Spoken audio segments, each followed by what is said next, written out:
Anom na aldaw antes ang bagong taon, anom na kaso nin firecracker-related injuries ang na-record man sa Bicol Region po kan Disyembre 21 hanggang 25, 2024. Basado sa fireworks-related injuries surveillance kan Department of Health, duwang kaso ang naitala sa Albay asin apat sa Camarines Sur. Sa Albay, sarong 10 anyos na lalaki ang nagsapo nin paso hulit sa pagsabog nin whistle bomb sa Ginubatan kan Disyembre 25. Nagsapo man nin paso ang sarong 20 anyos na lalaki sa Daraga hulit sa pagsabog kan paputok na 5-star kan parehong aldaw. Sa Camarines Sur, apat na kaya nagsapo nin eye injury dahil sa pagsabukan boga o improvised cannon. Ang mga biktima gikan sa banwanin Buhi, gayon sa Calabanga asin Pamplona.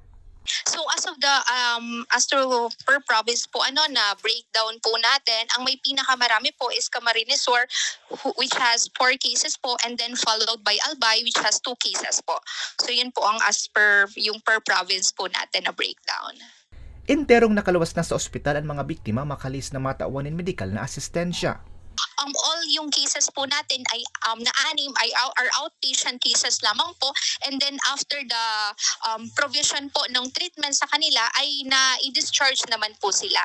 Katakod kay ni, nagpagirumdum ang otoridad sa publiko na maging maingat sa paggamit in paputok o kung po pwede iwasan na sanaan paggamit kay ni nga ni makaibitar ang mga aksidente. Para sa mga baretang tatak Bicol, Ariel Ubea.